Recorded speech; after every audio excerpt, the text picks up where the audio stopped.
The breaking news is this. The Iranian foreign minister has just resigned. So let's try this. Senior international correspondent Nick Payton-Walsh is on it because you just interviewed Zarif last year. What do you make of this?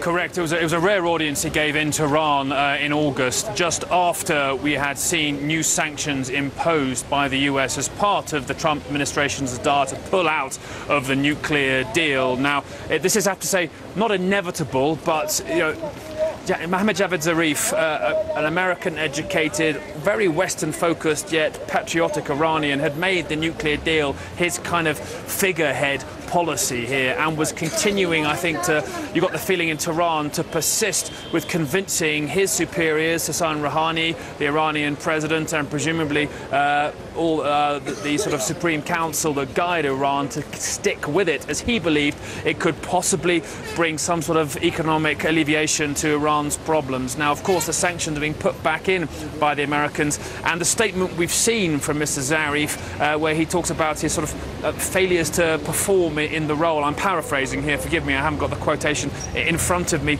perhaps suggests that as time has gone by, the hardliners who said this nuclear deal wasn't necessarily such a brilliant idea unless they saw overnight economic improvement from sanctions relief in Iran may have begun to get the upper hand. And we think we've also seen too some of the European allies who thought that the US pulling out of that deal was a bad idea, like the UK, still continue to criticise Iranian moves outside of the nuclear sphere. So a sad moment, perhaps, from a man who was possibly a force of moderation inside of Tehran, Brooke. Again, making this announcement over Instagram, he wrote, "I sincerely apologize for the incapacity to continue serving and all the shortcomings during the service. Be happy and upbeat." Nick Payton-Walsh, thank you very much for jumping in on that, having just interviewed him. Meantime, former... Garrett, thank you. Iran launched a cruise missile from a submarine for the first time ever. That's according to an Iranian news agency. The launch reportedly happened during naval exercises near the Strait of Hormuz. About a third of all the oil that travels by ship passes through that strait. Iranian media report the country's other submarines have the same capability to launch missiles. No word on the range of the missile reportedly launched today. Trey Yinks reporting live from our Mideast Bureau. Trey. Trace, the Iranians test-fired that cruise missile yesterday in the Strait of Hormuz as part of their annual military drills. This test, though, raising new tension between the United States and Iran. It was significant in the sense that this cruise missile was launched for the first time from an Iranian submarine. According to Iranian state media, the drill was successful, and at least 2 other Iranian submarines have the same launching capability. The test does come as Syrian President Bashar al-Assad met with Iran's supreme leader, the Ayatollah Khamenei, on Monday in Tehran. His trip was the first time Assad visited Syria since the civil war began in his country nearly 8 years ago. Assad also met with Iranian President Hassan Rouhani during his trip and promised to continue coordination with the regime in Tehran, now with military drills this weekend, and also other tension in the region involving Iran, including Iranian-backed troops on the ground in Syria. Both the Americans, the Israelis, and other key U.S. allies are concerned that verbal threats from the Iranian regime could lead to real military action in the future. Trace?